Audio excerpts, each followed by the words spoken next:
crows have been watching you for months, and they know exactly who you are. You've seen the same crow in your yard before, maybe more than once, maybe every single day for weeks.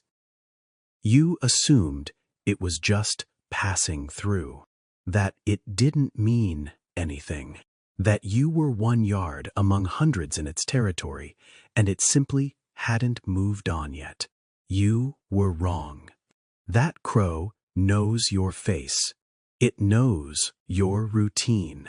It knows what time you leave the house, which door you use, whether you're the kind of person who throws food or ignores it.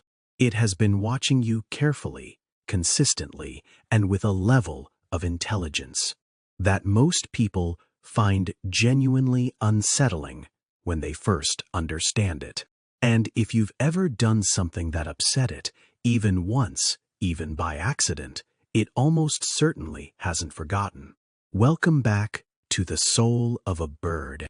If you're new here, make sure you subscribe, because what you're about to learn will change the way you look at every bird that visits your yard. Today, we're going into the crow, the most intelligent wild bird in the American backyard.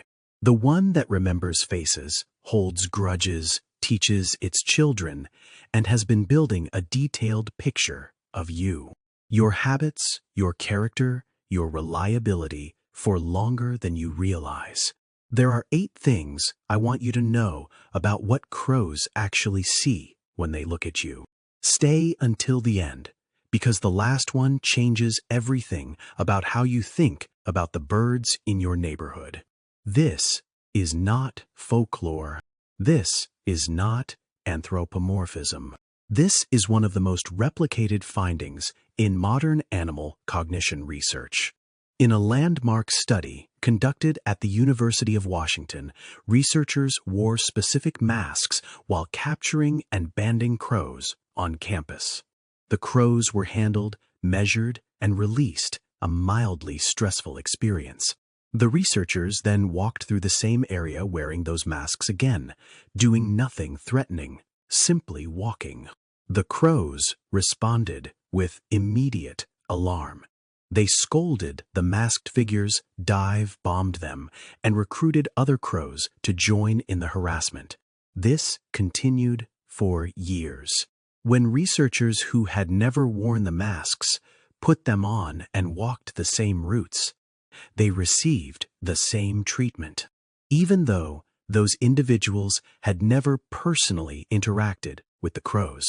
The crows had transferred the information. They had taught other crows, including juveniles born after the original captures, to recognize and react to a specific human face. This is not instinct. This is learned, transmitted cultural knowledge. The implications for your backyard are significant. Every interaction you have ever had with the crows in your neighborhood has been logged not in vain, but specifically. If you've chased one away, thrown something at one, or made a loud noise near one, that information exists in your local crow community. And it has almost certainly been shared. The crow that visits your yard regularly is not just passing time. It is gathering information. Crows are what researchers call neophilic. They are drawn to novelty, new objects, new situations, new individuals. But they combine that curiosity with extraordinary caution.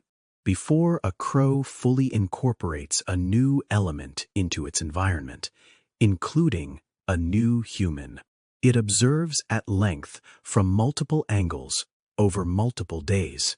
What it is building is something remarkably close to what we would call a profile. It knows which window you look out of in the morning. It knows whether you move quickly or slowly. It knows whether you look up when you hear crow calls or ignore them. It knows whether you put food out consistently or sporadically. It knows whether other crows trust you. Crow researcher Dr. John Marsluff of the University of Washington describes this as the crow building a reputation map of the individuals in its territory. Humans who behave consistently and predictably are mapped as safe. Humans who behave erratically, aggressively, or unpredictably are mapped as threats. And that classification is extraordinarily difficult to reverse. You have a reputation with your local crows. The question is, what kind? But what comes next is something most people find impossible to believe. The crow family unit is one of the most socially complex structures in the bird world. Crow pairs typically mate for life. Their offspring, called helpers, often remain with the family group for 1 to 5 years, assisting with territory defense, food finding, and the raising of subsequent broods. This means that when a crow family learns something about a human in their territory, that you can be trusted, that you feed them, that you once threw a shoe at them, that information is passed directly to the next generation. Research tracking individual crow families across multiple years has documented the transmission of human-specific information from parents to offspring with remarkable consistency. Juveniles who have never personally interacted with a specific human will show the same wariness or the same trust as their parents, because they have been told. Your reputation with your local crows is not limited to the birds currently alive. It is an inheritance. It is being passed forward. The crow sitting on your fence right now may be reacting to something you did, or something your neighbor did 2 or 3 years ago, before that crow was even born. If a crow has decided you are a threat, understand this. It will not simply move on. The University of Washington research documented crow grudge behavior lasting over 17 years, in some cases far beyond the lifespan of the individual birds that had the original experience. The grudge had been transmitted so completely that it outlived its origin. But grudges are not the whole story. Crows also maintain what researchers call positive associations with specific humans, and these are equally persistent. A person who feeds crows regularly, who behaves consistently and calmly near them, who does not threaten or startle them, builds a relationship of trust that compounds over time. Crows in positive relationships with specific humans have been documented approaching those individuals voluntarily, waiting for them at regular times, and in one of the most extraordinary documented behaviors in all of bird research, bringing them gifts, small objects, shiny things, pieces of wire, buttons, beads, fragments of glass, left deliberately at locations where the human regularly appears. This is not accidental. Researchers have confirmed through careful observation that individual crows specifically bring objects to specific humans who have fed them. Not randomly, not to any human, but to the one they have identified as a reliable and positive presence in their world. Stay with me, because this one changes how you think about bird intelligence entirely. Crows belong to the family Corvidae, a group that includes ravens, jays, and magpies. And the cognitive research on corvids over the past 20 years has produced findings that have genuinely surprised the scientific community. Crows manufacture and use tools. New Caledonian crows, studied extensively by Oxford University researchers, not only use sticks to extract insects from bark, they shape and modify those tools to make them more effective. They select raw materials based on their properties. They carry tools they will need later to locations where they plan to use them. But the North American crow, the one in your backyard, demonstrates something equally remarkable: causal reasoning. In a study conducted at Cambridge University, crows were presented with a floating treat in a tube of water out of reach. They were provided with stones of different sizes. They determined, without prior experience of the specific situation, that dropping stones into the tube would raise the water level and bring the treat within reach.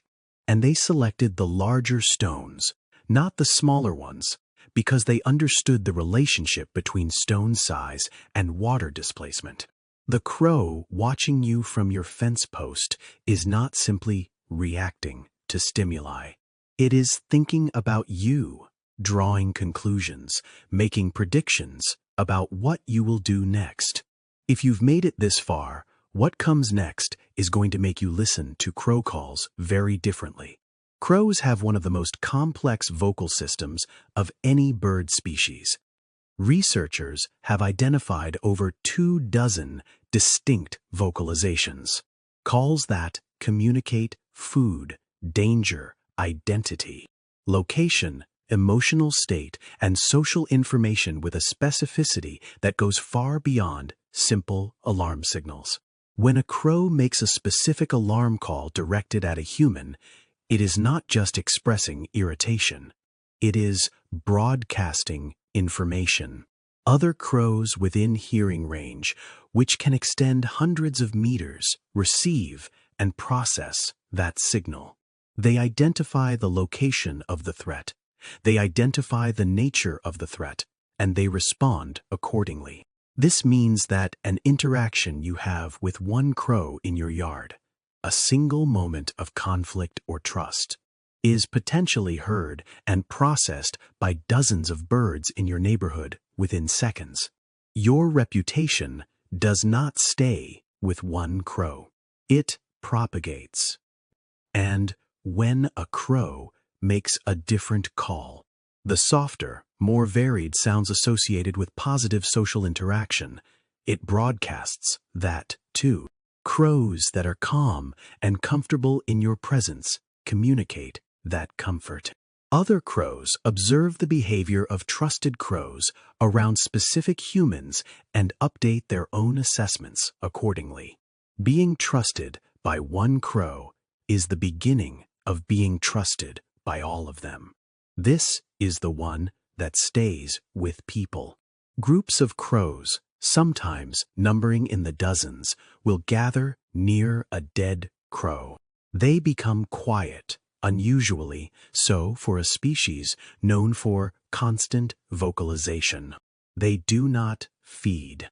They do not engage in territorial behavior. They stay for minutes, sometimes longer, and then disperse. The behavior has been studied at the University of Washington and interpreted as a form of information gathering. The living crows learning about potential dangers from the location and condition of the dead. But the researchers themselves note that the behavioral profile of these gatherings exceeds what would be needed purely for information transmission. There is something else in it, something that resembles, without being identical, to what we would call grief. If you have ever witnessed this in your yard or your neighborhood, a sudden, quiet gathering of crows around a still figure on the ground, the unusual silence, the slow dispersal. You are witnessing something that researchers are still working to fully understand. And the crows that gathered knew exactly where they were, in a territory they had mapped, near humans they had assessed. They chose that place. I saved this one for last because it is the most important and the most hopeful. Everything I've described, the facial recognition, the reputation mapping, the transmission of information, the grudges, all of it works in both directions. If your local crows have assessed you as safe, as reliable, as a positive presence in their territory, the relationship that follows is one of the most extraordinary things available to a backyard birder. Not because crows are cute or pleasant. in the way a cardinal is, but because they are genuinely engaging with you as an individual. Not your yard. Not your feeder. You. The practical steps are simple. Begin leaving food consistently. Peanuts in the shell are the most universally accepted offering. At the same spot, at the same time, every day. Be visible, but not intrusive. Speak calmly. If you speak at all, do not make sudden movements. Do not approach. Let them approach you. Within weeks, the crows in your territory will have updated their assessment of you. Within months, you may find them waiting for you, calling in a way that sounds different from their alarm calls, lower, more varied, almost conversational. And one day, you may find something small and shiny left on the railing where you always stand. That is not an accident. That is a crow telling you that you have been seen, truly seen, by a mind more complex than most people ever realized was watching them. Have you ever had an experience with a crow that made you feel genuinely watched or recognized? Has one ever left you something? Tell me in the comments. I read every one. And the crow stories are always among the most extraordinary. I'll see you in the next one.